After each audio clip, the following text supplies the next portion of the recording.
And here we are. We have a very special episode today of the Breakfast Buffet. Usually I'm interviewing a guest, but today my guest is interviewing me for it is the 4th anniversary of my sister passing.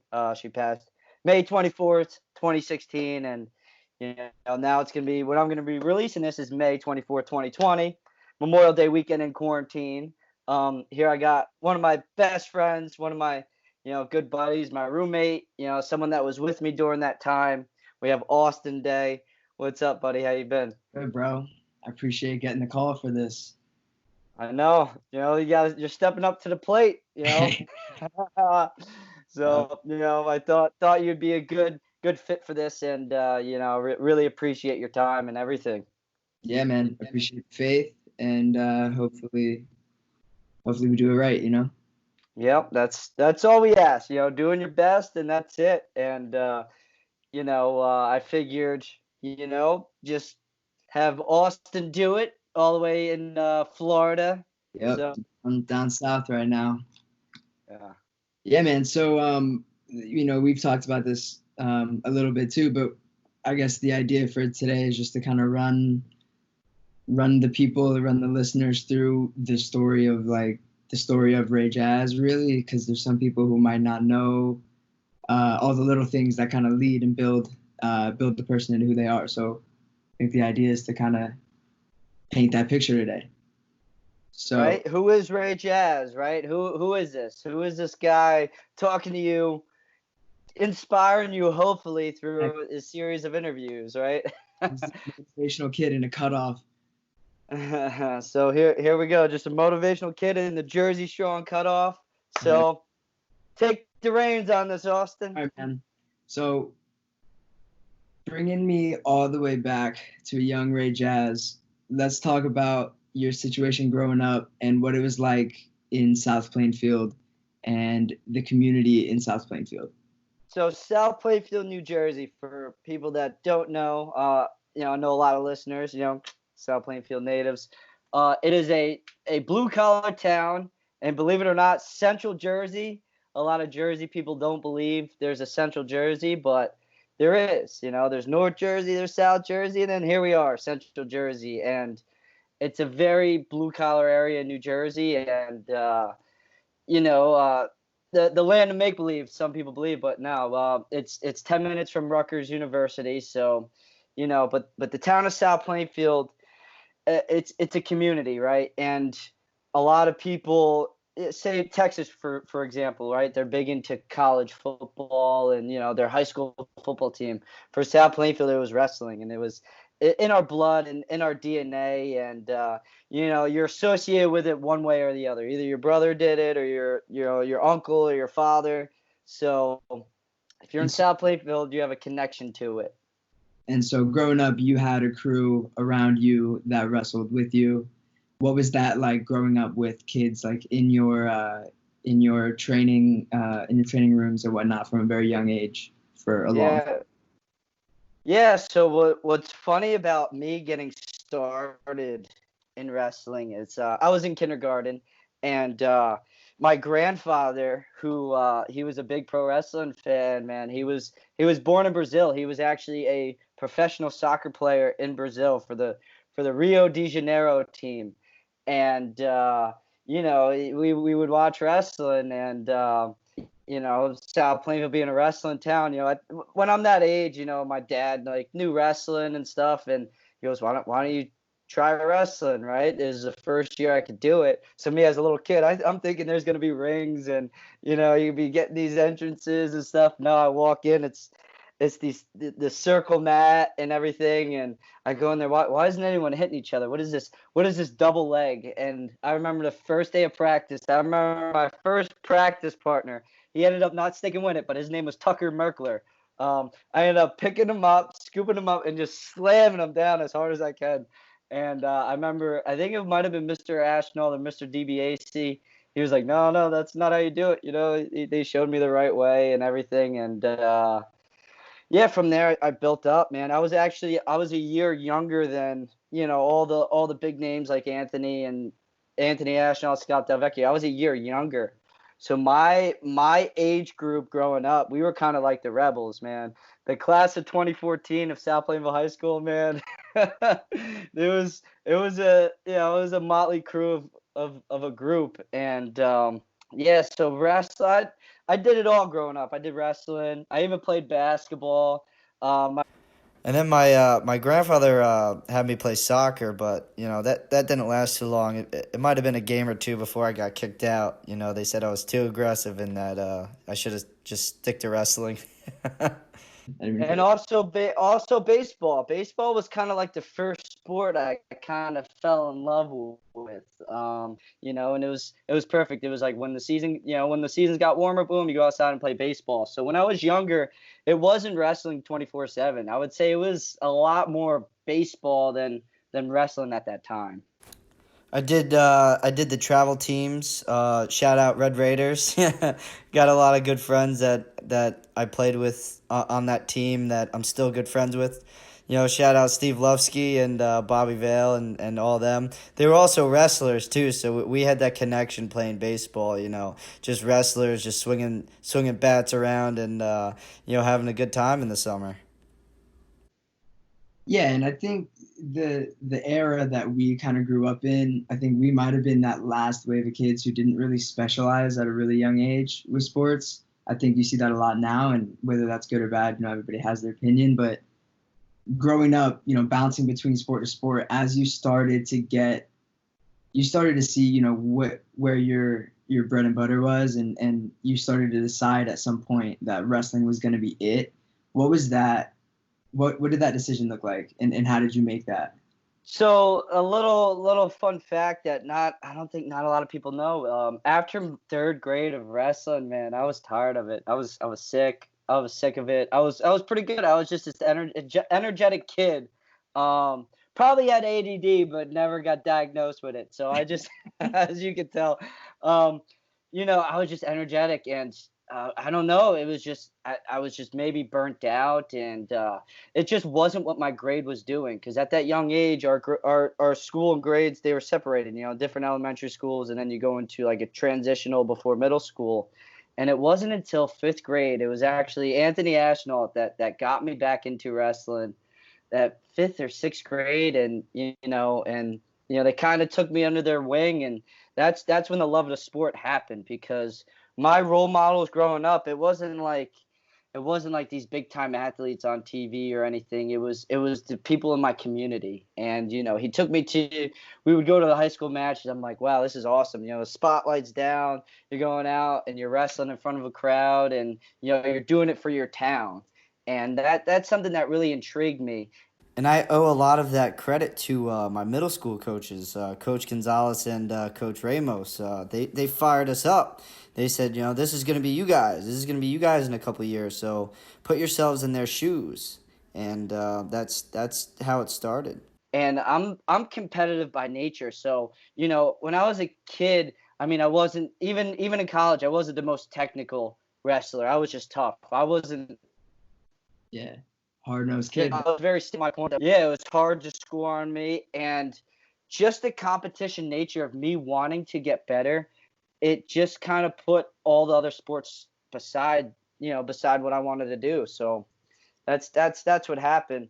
And like you said, the specialization, like when we were kids, there was no specialization. I mean, I didn't start training full time for wrestling until maybe my freshman year of high school. Like I was always good, and I remember in middle school I was wrestling, and I remember me and my mom and me and my dad, we'd always say, "Oh, I got a club kid," and I would beat these club kids, and I'd be like, "What?" I remember Scorpions was the name, and it was like, "Oh, you better watch out for those club kids." And I would go and I would beat these club kids, and I'd be like, "What's the big deal?" And it wasn't wrestlers. What would you say? The club kids were your year-round wrestlers. And so yeah, had a mark. It was our year-round wrestlers, and what South Plainfield did, we had our own club at the PAL that happened all year round, and they still do it. But I remember it was a sense of pride, and I tell my kids that I coach now in middle school, like, don't put your club name on it, put your town. That's your community. That's who's gonna support you. Terrible business decision now that I help run clubs and everything. but it's that little piece of me and that pride of where I come from. Yeah. That's where I think it's all about. And Yeah. yeah, but it wasn't until my going into my freshman year of high school where, I would just tag along with the high school kids and go to different clubs. Like Triumph was a big name, Apex, even Peak and Newark. I mean, Peak and Newark was with this, it was in basically the hood of Newark, and I had this coach named Wally Muhammad. Basically wrestling did save his life, and he always very vulgar, and he wasn't the best wrestling coach, but he was a realist, and I remember he taught us so many lessons that I didn't understand at the time, and now I understand it. And Wally, shout out Wally Muhammad if you're listening. I'll throw up a picture of him on here. It's funny how along the way a lot of people have different impacts on you, right? It's like sometimes someone can just say one little thing or one little sentence. Like I have a story like that with an assistant coach when I was in high school. I lost a match to a kid that I shouldn't have lost to. And he pulled me aside and basically just told me my head was too big and kind of deflated my ego. And it wasn't anything super, I don't think it was super impactful for him, but it level set with me and changed the course for me. And I think, there's so many people that have an impact on you through your journey. And you talk about being so, I've never heard or met anyone rep a hometown as much as Ray Jaz reps South Plainfield. And I know you have a group of not just your buddies, but people around, like the Zannettis and Underground Gym and people like that. Can you speak on how much they impacted you and built you and helped you set goals and then run through a brick wall to achieve them? Yeah, so you talk about having the big head. See, I'm the opposite, literally and metaphorically. When I was a kid, I have a very small head, big dreams. But I turned that corner, and I always when I was a kid before I went to underground and everything, I always did push-ups, pull-ups, sit-ups. Right? I didn't know better. I was and I think it wasn't until the summer going into 7th grade, and that's when I met the man himself, Even Esh. Strength gym, and back then he would make us do farmers walks and everything, and I would just remember just giving him my all, and he could tell right away that I wanted it. And Zach is the one that gave the name Ray Jaz. Before I was just Ray Jazikoff and just a little kid in middle school, and Zach was the one that let me channel and make that hard work mentality make me believe in my training and believe who I was. And that's kind of made an impact on my full life, because it doesn't really matter your achievements or anything. What matters is your work ethic and your mentality going into anything. And I credit basically all my success and all my characteristics on Even Esh. And basically he's like a father figure to me now. And growing up, man, I could go to him for anything, any advice, coaching advice, life advice, business advice, anything. And that's just a great person to have, Yeah, it's huge. That's huge. Not everybody has that. So that's important, for anybody, if they can find that mentor type, that's important. And it's something too where when you have a mentor and a coach and you're so passionate and you share the same passion for things that you want to do, and me and Zach talked about this a couple weeks ago about having a strong passion, and sometimes that can come as a deterrent because you're so passionate about it that you overlook the little things that you see in other people, and it's hard when people don't share that same passion. And but Zach, man, he he laid the foundation. And I would honestly, when I was a kid, and even now, I'm like, damn, I can't let Zach down. I can't disappoint him. Even now, when I'm coaching sometimes at his gym, and he hits me with a text like, "Hey, you need to do this better. You need to do that." I'm just like, "Yo, man, I'm sorry. It won't happen again." And having a coach where you want to do something and you don't want to let him down, I think that's very important. Yeah, 100%. There's always so many motivational factors for someone, and having somebody else hold you accountable and invest in you outside of your family, because they don't have to. That stuff goes so much farther than I think people realize. So you said you met him in 7th grade, and so you started turning this corner around 7th, 8th grade. So you get into high school. You were part of what they call the Murderers Row in South Plainfield. So I don't know how much, you want to get into that, but if you want, explain a little bit of how that felt to be a part of that and what it meant to you, because you weren't, the marquee name, you were involved. There's a lot of achievements and goals and whatnot that other people may have had in their time in high school. So if you want to touch on that a little bit. Yeah, for sure. And honestly, that time in Murderers Row, I didn't enjoy it at the time, unfortunately. It was something where it was kind of like a job, and I was cutting a lot of weight, and I was letting wrestling get the best of me. I was letting a lot of the pressure get the best of me, and you know, it it was a difficult time. You're growing up, and you're working hard, and you're doing all the right things, but something with me, man, it puts bad thoughts in your mind. And I would say with that whole thing, it was great what we did, and I wish I could have enjoyed it more, but I was just so focused on getting a weight cut in, winning this match. All right, what am I going to eat now? And doing it all over again. And what I tell my athletes now, man, you don't need to cut weight. I had to. I couldn't bump up a weight class because then I would have had Anthony Ashnault. I couldn't bump up another one because then Scott Del Vecchio. So I mean, I could go on and on about the weight cut. I mean, I one time I remember I cut like 13 pounds in one day. Going into practice, I think it was during Christmas break, going into practice, sweating off about 4 or 5 pounds, going home, getting something quick to eat. I think Zach used to always make fun of me because he'd say, "Oh, what did you have for breakfast today? Just one egg, a half egg?"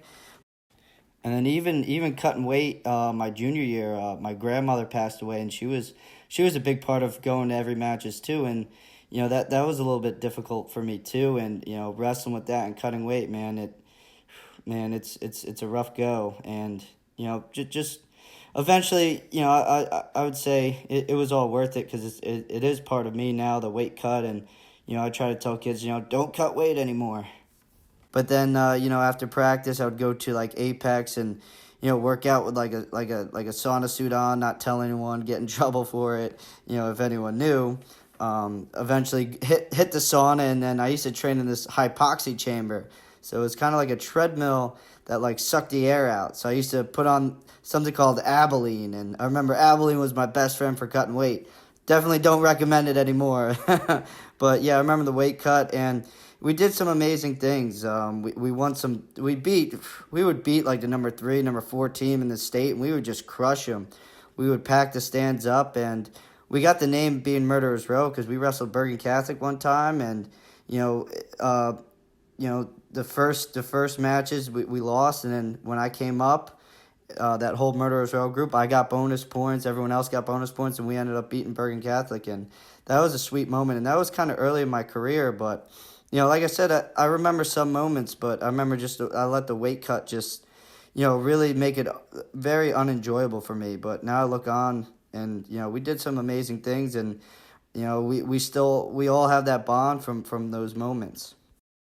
And I just remember just being tough, and I remember one tournament at Morris Knowles, I beat a 2-time state champ, and one of the parents, actually I think it was Mr. Mercado, who'd say, "Oh, they're gonna remember your name now, 1Z 2Fs," and 1Z 2Fs. That's how you say my last name. But now just call me Ray Jaz for now. Oh, and I also had one of the best shoe games out there as well. I had the Colats, the Jordans. I had all the good shoes too. with that being said, I didn't focus on the achievements. I focused on doing this for my team, doing it for my town. So we worked so hard, man. I couldn't, there was nothing that compared to those high school practices and the sense of community and the school pride that our town and our high school had in us. Like, going in high school as a wrestler, man, like, people respected that and everything, even the teachers. I remember when it was a big match day and I was sucking a lot of weight, a lot of my teachers were like, just go to the training's office, check your weight, whether I got my test done, I always got them done.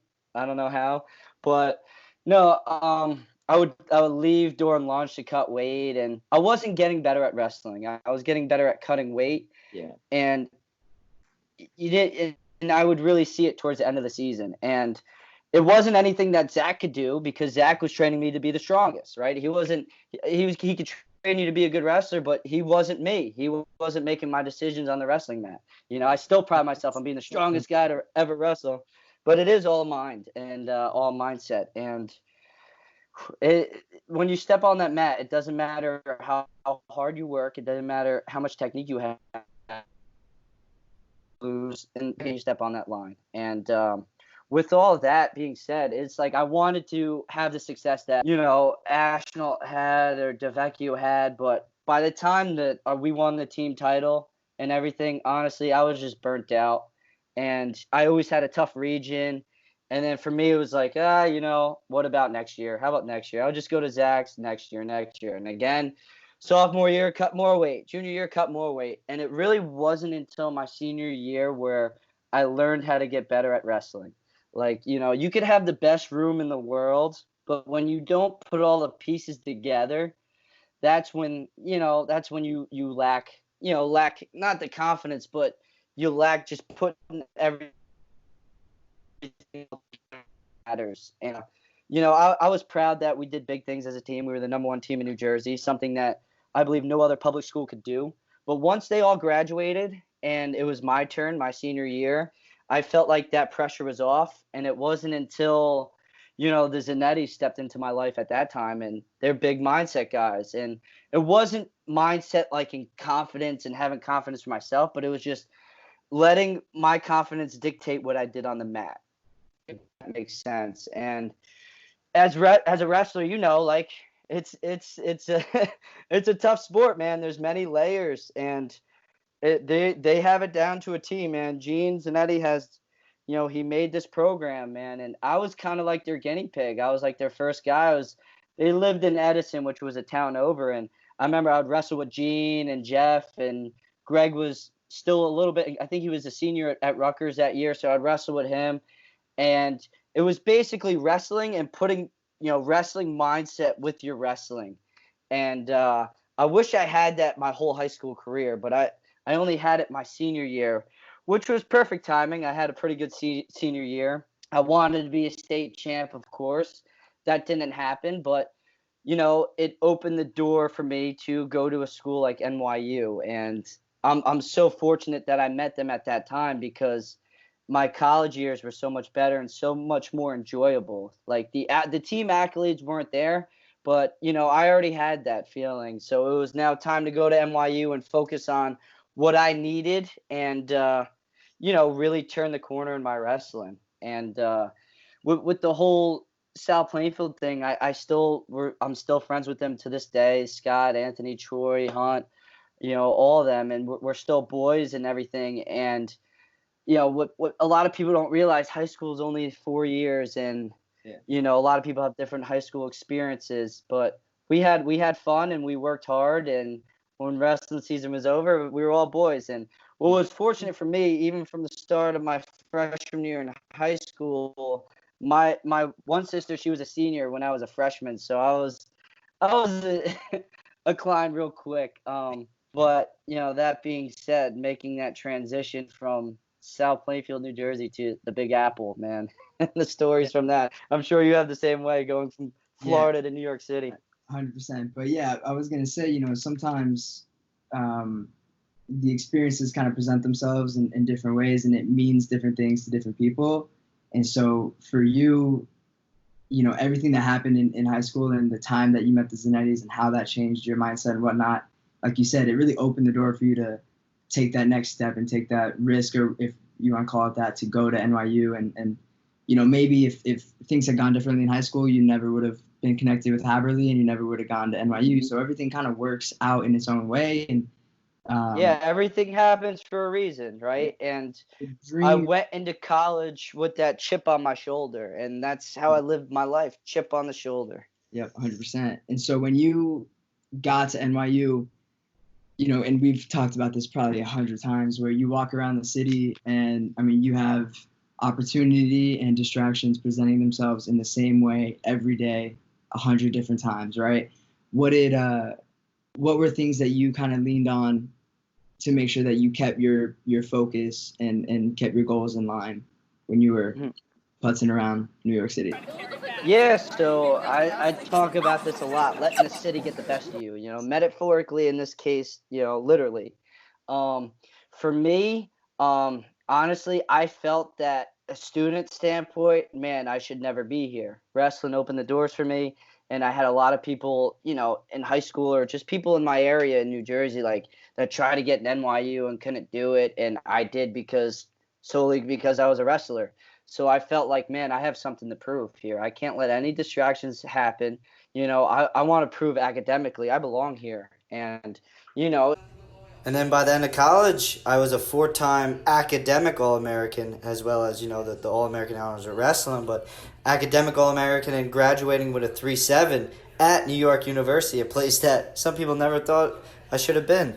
it's not about being smart, right? Everyone thinks, oh, you're smart, you'll be fine. No, like if you work hard, you'll be fine. Like, we spent hours going to study halls or, pricking the brains of our professors and using our resources, right? It's sitting in the front row in classes, me and you, like our professors knew our names.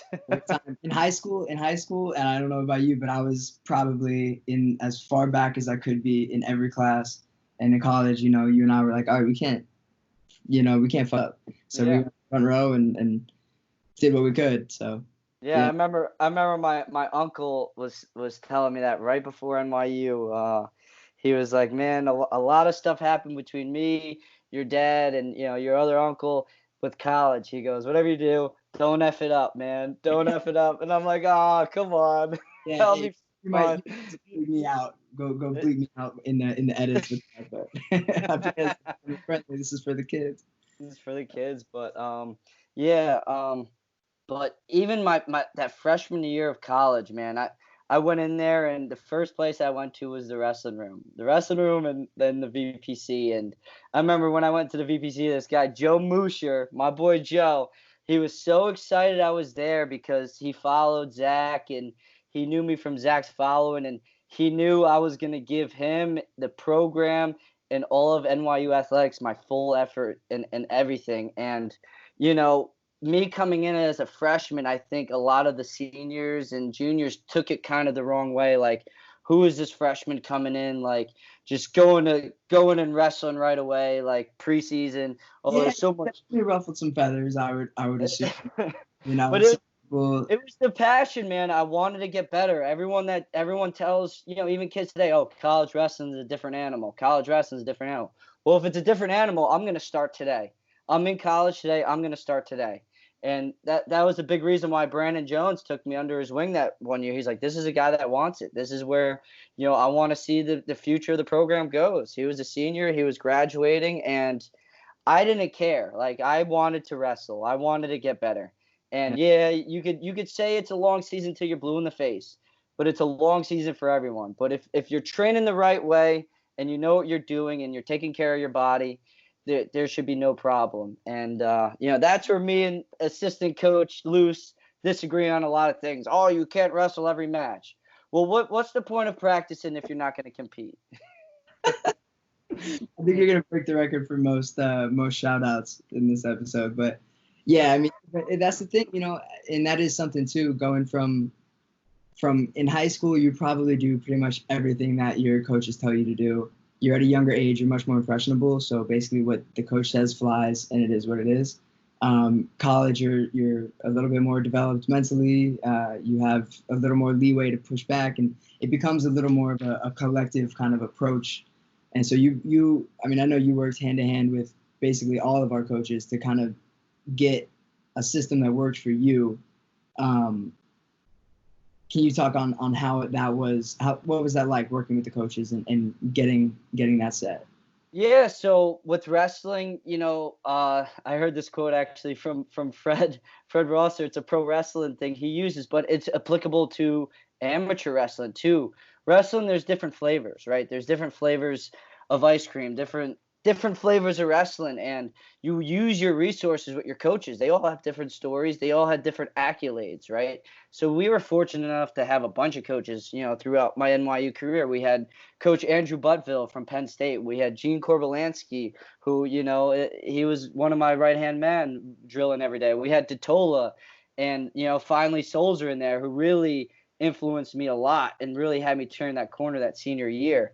And then you have Haberly, who's there for meaning the good intentions. And I know a lot of people didn't like him, and a lot of people argued with him and had their beliefs about him. But for me, he was the head coach, and that freshman year, or even when I was getting recruited, I always talked to him, always gave him respect. And when I walked in that office that first day, freshman year, I said, I'm going to break that win record. I pointed to the wall. I was like, you see that guy up there? He goes, oh, that's impossible. That'll never happen. I never seen. I was like, just watch me. I go, wait until 4 years. And I don't. When I felt that was the challenge, maybe he didn't believe me, but by the time that second, third year went around, he knew it. And I think that's why me and Haberly had a strong bond, because I was always honest with him with everything. And that's really important, is honesty and trusting your coaches and trusting the process. Once that trust is broken and you don't believe your coach has the best interest for you, that's when you see a lot of these problems. And that's kind of wrong. What's wrong with a lot of times with, a lot of kids, being coachable. And it's hard to believe that any coach out there doesn't have anything in your best interest, right? Right. So it's just believe in people, and it takes a team to really build who you are. And for me, I'm a product of all the coaches and mentors in my life, and that's basically me in a nutshell.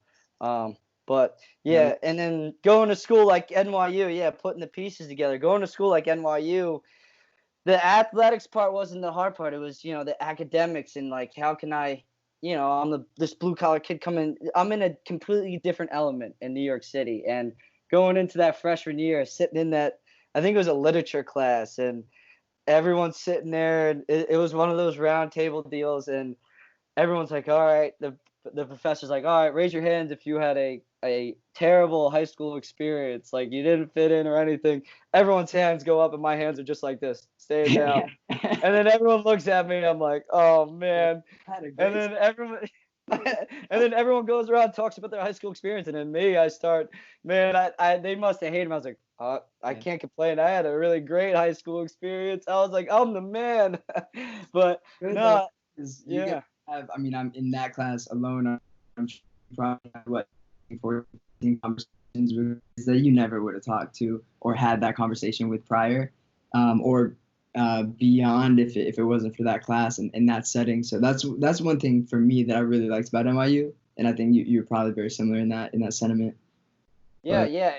And it was mostly those liberal study classes that we had to get over, and but once we got into those sports classes, man, we had some pretty great professors, and Hollander, Charlie Grantham, Philippakos. I'm sure I'm missing a whole bunch, but we had a lot of good resources too. Just like coaches, your professors should be your resources as well.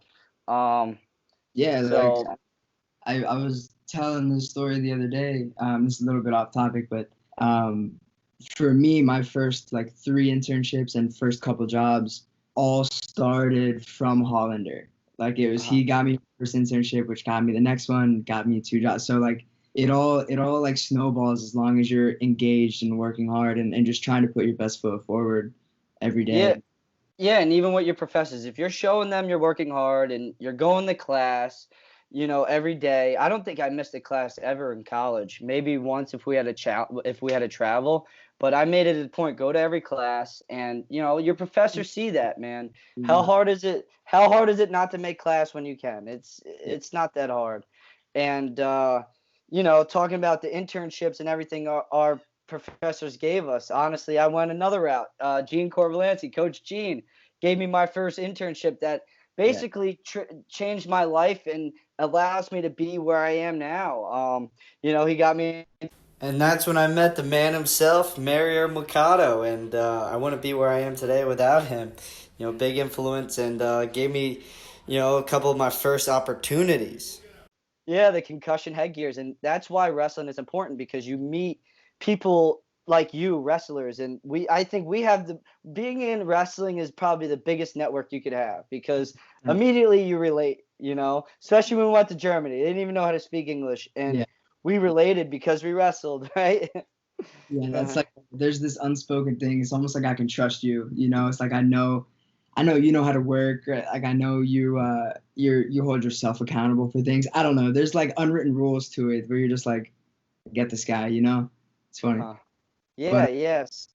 But and getting into the grind of college and an internship, a cool little like advice I got was actually my senior year in high school when we were taking the trip to states at AC. Coach Foscolo, I know your wife is listening too. Um, he gave me the best advice. I asked Coach, I don't know, what is college like, and like uh, just scheduling and just finding that new way of life. He goes, Ray, you'll always adapt. You'll always adapt, and you'll get on a routine and you'll figure it out. And he says there's always an easy way and a hard way to get through college and in life. He goes, but I know you'll find a way, and you'll find what is needed for you. And that always stuck out with me, even now with what I'm doing now, or even now with the whole pandemic thing. You find a way and you stick to a schedule, right? yeah. So let's say you have your freshman year, you have your sophomore year, and talking about there's a hard way and an easy way, and shit just like talking about the pandemic, shit just comes up and you have to deal with it. The summer between sophomore and junior year is really the premise of like this whole episode. Oh, So yep. so let's you kind of got to face these things head on, right? So let's talk about what happened and how you basically faced your sister's passing. Yeah, so I mean, it was probably the best year of wrestling I've ever had. It was my sophomore year. I had this great year. I made it to nationals. I was one match away from becoming an All-American that year. Great season. I was finally at a weight class that I was at. I felt like, the man. I was proving to everyone my place on the team and, in wrestling. And then life hits you, man. You get humbled real quick. And I remember I had, it was literally like we finished the last class, we were roommates that year, and, I allowed you, you stayed over, because you had an internship in Hoboken. And I remember I had jury duty. I had jury duty that week. It was the first day of jury duty. And then, I was getting ready for bed and everything. And, I just hear like, this, big scream. And it was my mother. She got a phone call, and, my older sister, Destiny, had passed away. And, it was, that just hit you. It's talking about taking the wind straight out of you, and being caught off guard. And I honestly didn't know what to do. I didn't know what to feel. I didn't know if it was real. And I remember you had to drive me and, my sister Jessica over, and then my parents took their car, and, we got to, she just started her life. Like she just finished all this year of schooling to be a physician's assistant and everything. I remember she spent years in college, and I was just in college. And I always like kind of joked with her, because she went to all my matches in college. She went to almost every single one. And I always joked with her. I'm like, oh, I wonder if I'm going to graduate college before you. And, I was just being that annoying little brother.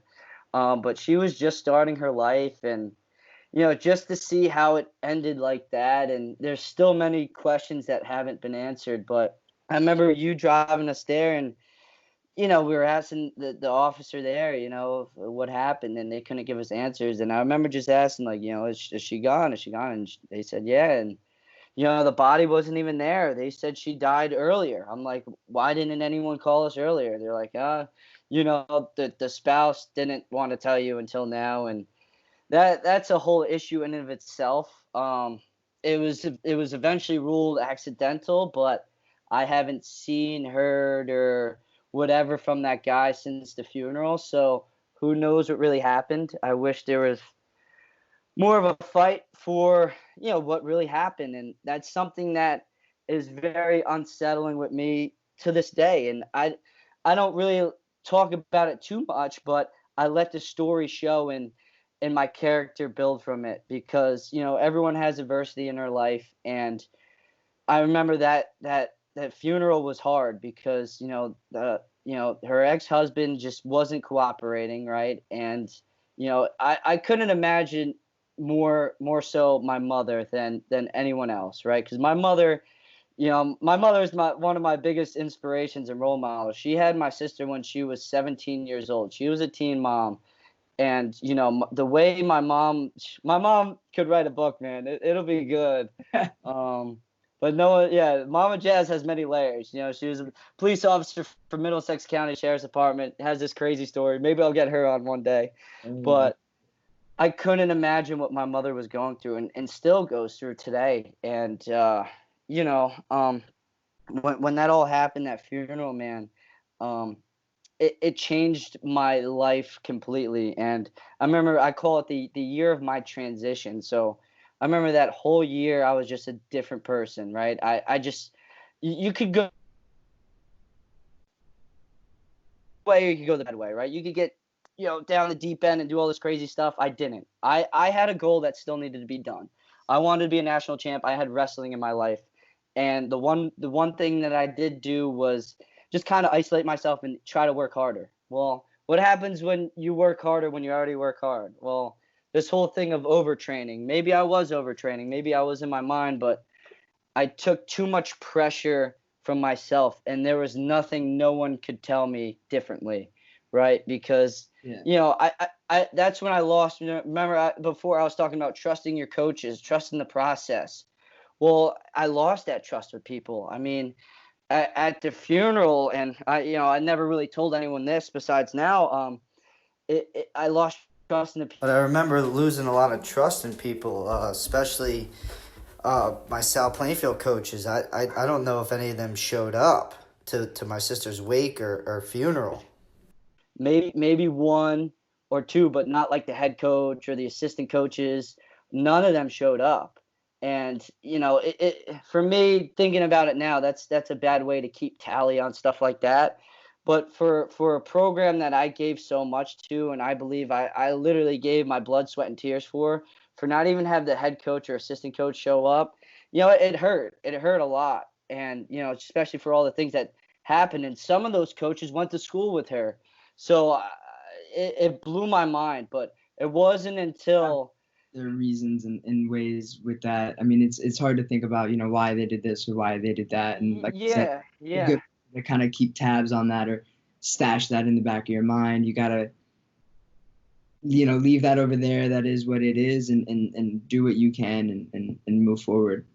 Yeah. I mean, eventually I forgave him, but that whole moment, it wasn't until I saw those 3 NYU vans pull up, and a bunch of my college teammates and all the coaches that, like, I think every single one of those coaches showed up, and they were there for me. And it just made me reassure, like, man, like this is my team, and I want to give you guys my all. 'Cause, you guys, that was the ultimate respect I felt. And, that's what made me feel like, all right, I'm part of this program in more ways than I can imagine. And, from there, taking that lesson on and going back to school, and it was a crazy time, man. I'm sure I unleashed on a couple people that I shouldn't have, and rightfully so. I remember the Germany trip was tough. We had that Germany trip that year, and I got into a couple fights with my teammates. There are probably, well, for everyone there, but there are a lot of stories that occurred in Europe that will most likely stay in Europe, Good, bad stories too, but I mean, there was just a lot of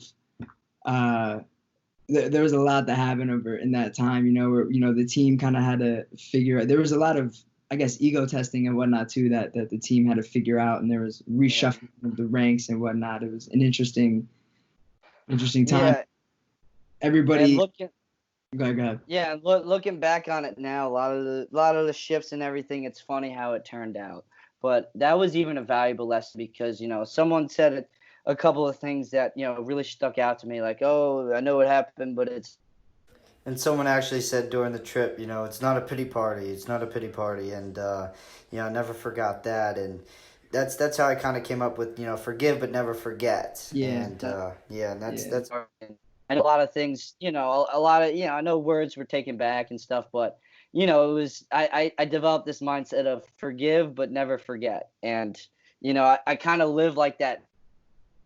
It's like, you know, I forgive people, but you never keep the eye of, when stuff does get bad, that moment could happen again. But I do forgive a lot of people, and I even forgive myself. And, I apologize to any of my teammates or anyone that, it was just a terrible time. And it really wasn't until going into my senior year I started to trust people again, because it took Dan Gable, actually.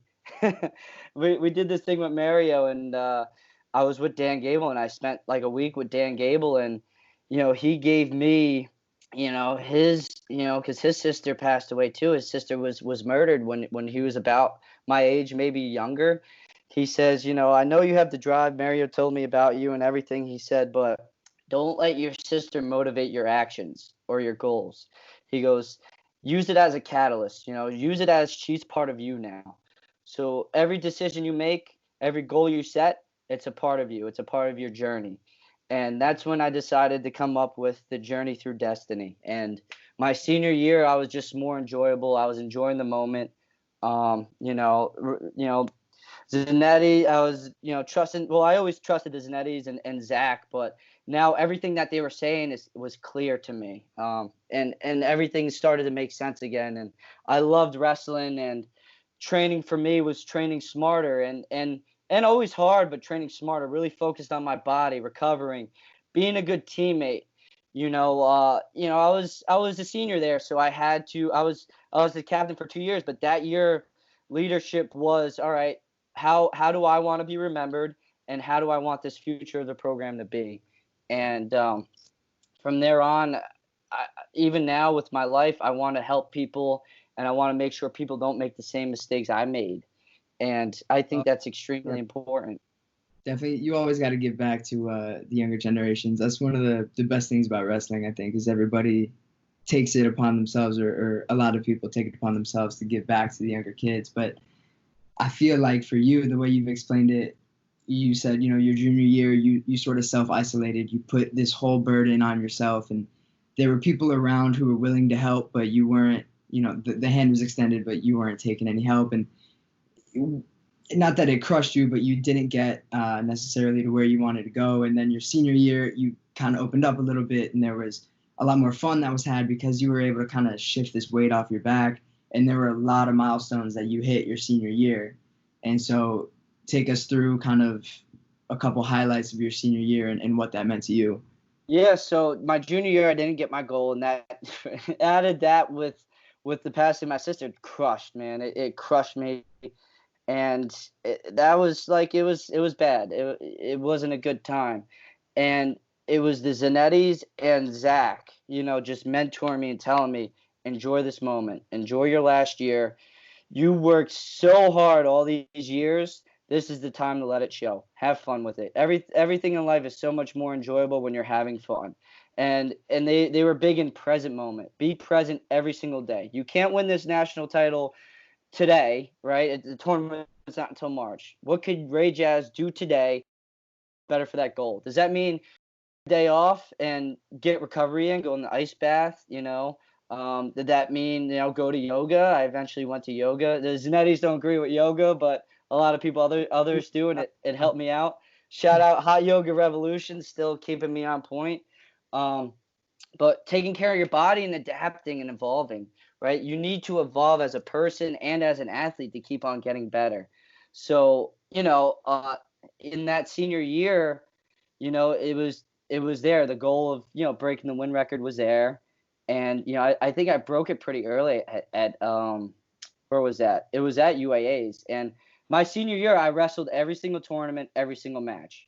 And for the people who don't know, you were taking these, like, you're basically taking every single match you possibly could. I mean, you were volunteering for, like, you were like, I'm going to go to this tournament. And, the coaches were like, hey, Ray, we're sending half of our, like, B team. And you're like, I don't care. I want to wrestle every weekend. I want to beat everybody.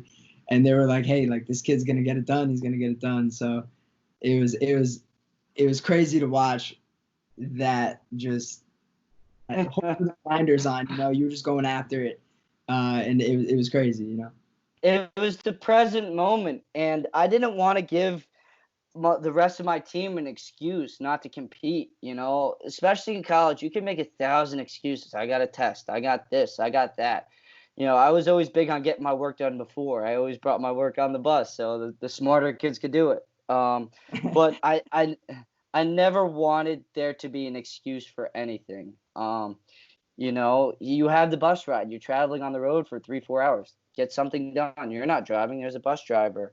And I wanted to set an example that hard work, never gets unnoticed, and it always pays off, right? There's no shortcuts, right? What's the point of putting all this time in? I touched on this before. What's the point of putting all this time into the sports if you don't want to go out and compete? Competing is the fun part, especially like in college wrestling. Everyone else, of course, everyone wants to go out and have a normal college experience, party and stuff. No, like there was time for that, and I understood that. But wrestling season, man, there was only a handful of times I was going to be able to do it. So that's why I enjoyed that senior year from every single match, just laying it all out there.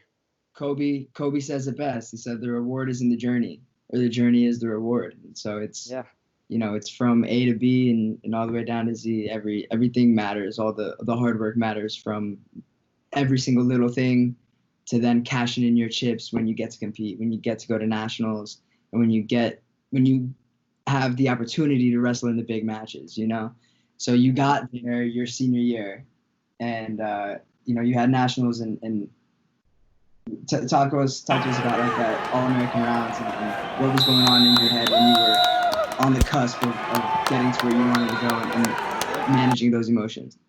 So, going into that national tournament, there was actually a big snowstorm. And I remember me and Haberly, we left a day early. We left on Tuesday, and it was just me and Haberly. And I'm a very I don't know how you call it, but everything happens for a reason, and things aligning and everything. And I was just like, all right, this is my day one guy, man. He got me into school, and it's me and him going to nationals alone on the plane, and everyone else is coming later because they had class. Me, I was fortunate enough. My senior year, I had a pretty easy schedule academically because I got all the hard stuff over with. But I remember getting to Cleveland, me and Haverly was great because we would always joke with each other and make the stress level go down. We didn't really talk about wrestling. We just talked about, we'd make jokes and stuff. And, he really lightened the mood. You know how it is. I built these roads. I built these roads. With his double wallet. He's the only guy to ever know that has a wallet inside a wallet. He sits like George Costanza. You've seen that Seinfeld episode. He's like leaning to the side because he's got this freaking wallet the size of a brick. Yeah. But I remember on the plane ride, and even the car ride, when we got the car, he would say stuff about, he wouldn't really say it was my last, this is your last rodeo or anything. He would say, I'm extremely proud of what you've done already, and this weekend, what you accomplished this weekend doesn't dictate your legacy. And from there, it allowed me to kind of compete with a clear mind. I know deep down, I possibly could have won it and become that national champ. But, it didn't happen, unfortunately, but everything happens for a reason. And I remember when I did All-American, it was such a proud moment because I know that achievements shouldn't dictate who you were, but I worked so damn hard for this moment. I worked so damn hard. And it's funny, Jeff Zannetti always busts my chops about it. He goes, I think you did every single celebration in the book after you did it. And then I remember Gene called me after. He goes, Gene was like, I'm in the gym. I had to run. I had to run off the treadmill, and I just needed this moment for myself because I know, like, when you did it, we all made it.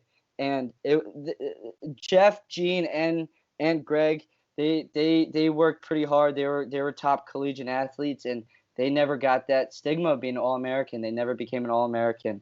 And especially Greg, like, Greg was the one that, he would take his time. Like, he just graduated college, and when I would come home from college, he would wrestle with me. He didn't have to do that. He was done with wrestling, and he didn't ask for a dime, man. I would just go over to Greg's house, wrestle in his basement, and he got me tough, man.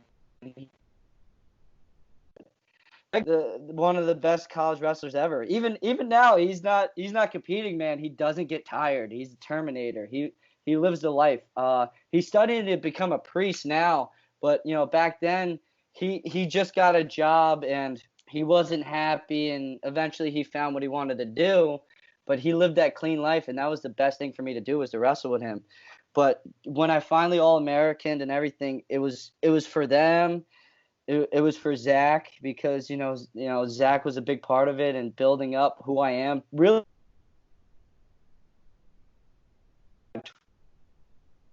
name. And I even went up to Gene Korbalansky and I said, "This one's for you too, Gene." And we had that big hug, and I called a lot of people. I called Ness. I said, I know you didn't do it, but trust me, my heart in this thing, it's all for you guys. And I respect the others that were there and put me through that journey, because it was literally that army that got me there. I think, the older you get, you start to get a different perspective when it comes to competition and sports and what it represents in the bigger picture, what it represents in life. And, sports, we talk about it, they're this microcosm of life, and you get to experience these things in a sporting environment much quicker than you do in life. And so you get to see how the goals that you set, really it's the dedication and the discipline and what that represents and how that manifests itself in everyday life and in the much larger picture. And when you sit back and you look at that, you kind of take a deep breath and you're like, I can do whatever I put my mind to, or I can achieve whatever lofty goal, because if I set it here and I achieved it, like what else is going to stop me, And that moment, man, I went through so much, and I remember just giving my mom a big hug. And I remember the next day was like the medal rounds, and I ended up losing that first match. I didn't get pinned, but I got caught in a move and I was down, and I ended up losing by a point. And I remember that brought me to my last match of my career. And when I looked up and I saw it was a kid from Wabash, everything happens for a reason. One of Destiny's ex-boyfriends went to Wabash, and he always gave me crap for it. Oh, Wabash, oh, Wabash. And I smiled deep down. I'm like, this happened for a reason, So I wasn't mad going into that match, thinking it was my last match, because I figured there's a story behind it and there's a reason for it. And I think I won that match, typical Ray Jaz, fighting back from underneath and getting the takedown and winning it. And after my last collegiate match, I remember just going to my family, going to my coaches, and just that sense of relief, it was a proud moment, and it was a very sad moment, because everything that I have done paid off, and it was like, now what, And then that's kind of that perfect segue, that page, that chapter in the book closes. You come back to school, you have your final season, you graduate, and then, you take those first steps into the real world, and it's a whole different playbook, What was that like? What was preparing for it, and then what was the reality, and how did those two things differ? Well, you get that sense of confidence, like, you finally did a big goal that you achieved, and to wrestling and the wrestling community, that's a big thing.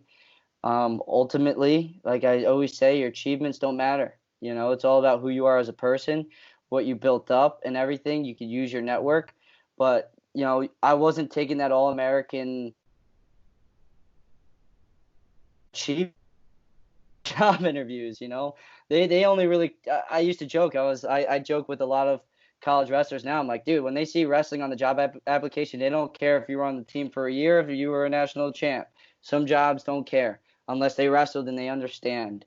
And it was frustrating for me, because at the end of the day, wrestling took up the majority of my time, the majority of my life. I didn't want to really join other clubs. I would go and network with other people, but I was a wrestler, man, and I just needed wrestlers to connect and network me. It wasn't going to work if it wasn't a wrestler for some reason. And I didn't know what I was passionate about. And, Mario was there as guidance to try to figure out what I was passionate about. And I soon realized that, you know, the real world, and not the real world, but these regular jobs, like I think it was like financial management and all these other jobs that I'm like, what Cubicle. the heck? Yeah, I'm like, come on. Like I was a sports media guy. Like I don't know what I want to do. Like But I was so, you know, yeah, so my lifestyle was so physical, and I was working a little bit with the Zannettis. Now I'm fortunate I'm still working for them, wrestling mindset, helping the kids and everything. But there was little nuggets of my life, and I didn't really touch on it too much in my podcast, that pointed me into pro wrestling. I got into amateur wrestling because pro wrestling, my grandfather was a fan. I thought, I was a fan of wrestling growing up, until, I got serious amateur wrestling. Then you kind of have to, you get into your own things, and yeah, it shifts. And in middle school, when I was training with Zach was good friends with the Ultimate Warrior. And the Warrior came in 8th grade, right before I was going to be a freshman in high school. He would come and he would pump us up and get us ready for lifting. And I remember he says that, and I know it now because Zach showed me the video, and you see a little young Ray Jaz in the crowd just soaking everything in. He says you're gonna come a point in your life where you have to make a choice, and you can listen to the people around you, or you can listen to yourself. And he says what makes the difference between good, great, and and that success is sometimes you got to just say F it and listen to yourself. He goes, what makes successful people is they were effing original. They took all the people that they knew were mentoring them, and they pieced it together. But at the ultimate day, he says your success is already inside you, and you got to find that in you. And I remember that. And I was training some guys at Henzo Gracie's. I won't go into name specifics, but I just got done wrestling with him, training for the stuff he was coming up with. And this was before pro wrestling, and he, we sat down. He goes, so you're graduating, what do you want to do? What do you want to do with your life? And I said, honestly, I don't know. And I said, I gave him different things that I was doing. He goes, yeah, but you don't seem pretty interested in it. He goes, my advice is find your passion, do some soul searching, find your passion, and then don't stop. And, he was a pretty notable name. I might unveil it later, but it was a connection through Mario and everything, and that's why I gave Did you tell the story a lot of props. But then after, pro wrestling, what'd you say? It just cut out a little bit, but I was gonna ask if you told the story of how you bought an inflatable couch our sophomore year when we were living with Don and Troy, and I think you got WE Network. You people in our floor had to think we were just complete savages. No, right? It's like we're on top of our dressers, just dropping people's elbows onto the couch. It was just like we were trying to live this. Yeah, and that was another nugget of pushing me in that direction. Don and a lot of us, we knew pro wrestling and we were fans, and me training some of the guys at Enzo's and everything. We're like, oh, we got to watch it. And me and Don, we were just rattling off old matches and stuff that we have, and and that set the pace. And eventually, I had a talk with George Hero, good old George. Hey, He's a Midwood legend. He would help us out with a lot of our schoolwork and everything. He's Midwood high school teacher, also a college professor. I think he retired from high school, but he was the wrestling coach there, and he used to wrestle for Vince McMahon Sr. back in the day. And he got me in touch with good old Bob Backlund, man. And I remember I was on a job interview, and he called me, and I lost service. I was in the subway. I'm like, oh, man, how could I do this? Lose connection to Bob Backlund. And what was cool was my mom and my grandfather, and then even my sister Destiny, they were big fans of Bob Backlund because they would go to those matches in like the local schools in Jersey. And he left me a voicemail, so I called him back. I'm like, Mr. Backlund, man, it's a true honor talking to you. And George, he was going to convince me not in this, but it was the opposite. Bob Backlund really convinced me to go in the business. He says, don't have regrets. He goes, I heard about your college career. It's pretty impressive. I heard you're good with kids. Why not go for it? Go for it. And, he gave me the connection to Damian Adams. And, from that moment on, I think it was July. It was like July. Right after the 4th of July, I started pro wrestling, and I never looked back. Yeah. Yeah, man. I remember you. I don't know if why I came back to South Plainfield. I came back for something. And we were talking about it, and I was like, so what's the plan? And I think we were both talking about it because we didn't have one at the time. And you were like, yeah, I'm gonna do this. Mm-hmm. And I'm like, hell yeah, bro. I mean, like, there's nobody better to do it than you. So I was like, go for it, man. Chase. Yeah, and life's all about risks, and you just got to go for it. Don't settle for mediocrity. And you look for Jaz there up in the corner. Double cross body. Ray Jaz looking very impressive. Big judo throw by Ray Jaz. Oh, another one. You love to see those, Crowley, don't you? Yes, sir. I love myself some judo. Beautiful. Wow. Boy, Jaz showing he's a rookie. Cover there. Oh, Princey breaking it up. I was going to say Jaz showing he may be the rookie in this match, but very, very skilled. Oh, spin heel kick. Yeah, when I see him, I just see just complete raw potential. This guy has only been wrestling for 4 months, Anthony. A lot of people gave me, people gave me crap. Oh, that NYU education, going to work. And, I'm fortunate that I'm using my degree, working for Wrestling Mindset, giving back to kids. Being marketing and media and coaching middle school team, but the pro wrestling, that's my passion. And the same way it was with amateur wrestling, I just want to get better and better and better every day. I want to get to the top. That's the goal, right? You always want to get to the top. WWE champion, WrestleMania, all that. That's the goal. And and I remember Joe DeSena, Spartan Race. He gave me tips always. He goes, you want to find your true north. You want to find your purpose and your goals. And you have to create that path. You need that GPS to get to your destination. And this is me getting to my destination. And I'm doing everything right. I'm working hard. It's a different kind of work you have to put in, but I'm taking the right steps.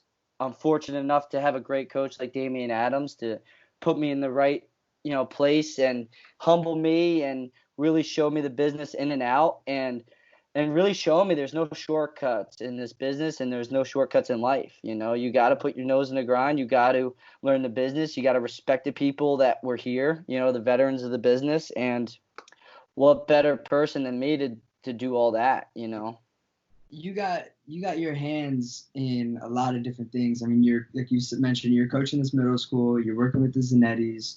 You're working with Damian, and now you're doing this podcast. What it all comes to a head, and it all benefits each other in different ways. What is the goal with the breakfast buffet, and what is the goal, or I guess how do you step forward? So coaching and everything. My mindset going with coaching was, I want to give these kids, shout out, Columbia Middle School, Berkeley Heights.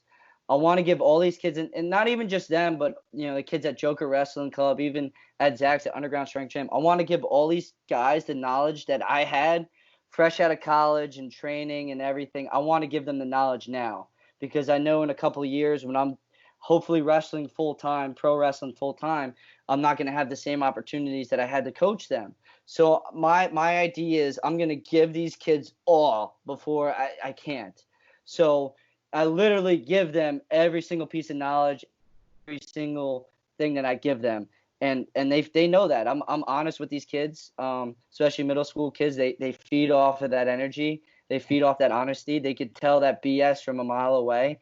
And I tell them, I don't need to be here. I want to be here. I want you guys to get this knowledge because I know you guys could start your own dynasty here in Berkeley Heights, Columbia Middle School.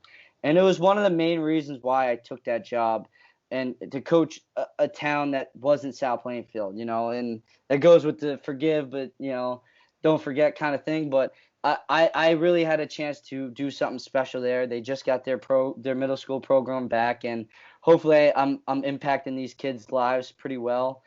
We had 7 or 8 state qualifiers. Unfortunately, got canceled due to the pandemic, but I was super proud to see them, grow from, because this was my second year coach, and grow from that first year to that second year. And it was truly amazing. They really did everything that I told them. And as a coach and just as a person, just to see them just grow as individuals and as wrestlers, it was really rewarding.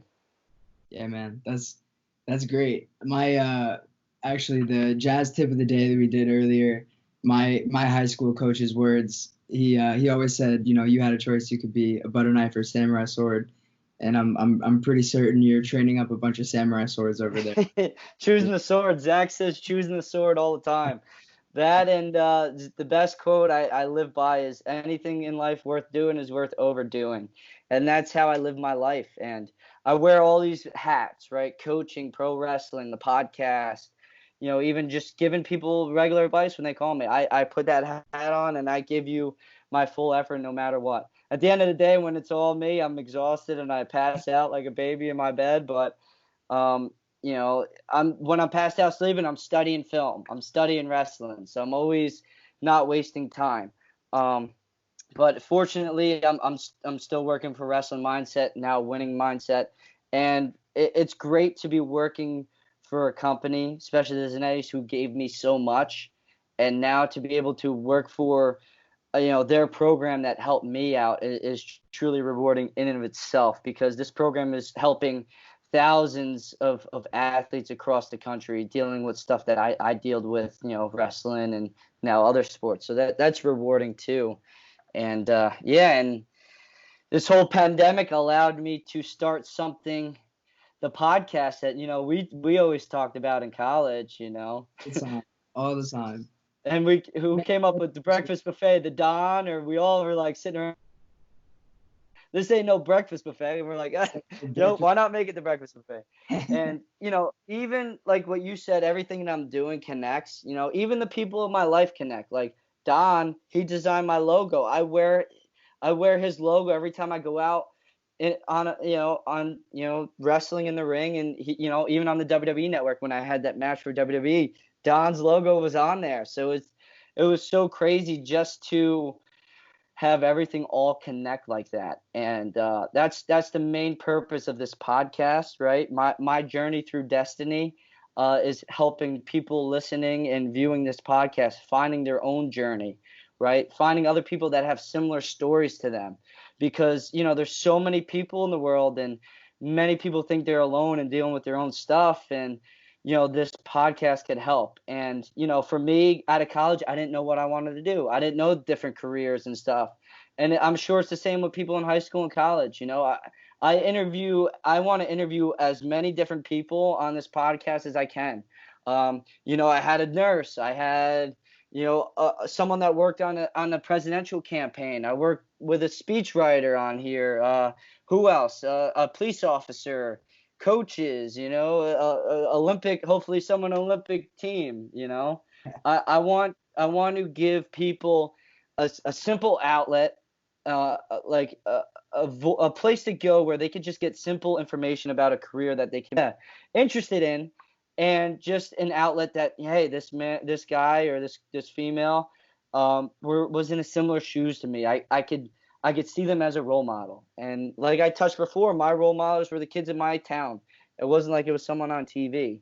And, if this could help someone, get them in the right place, get them in the right path, and find their passion and find their journey through destiny, this is what this podcast is all about.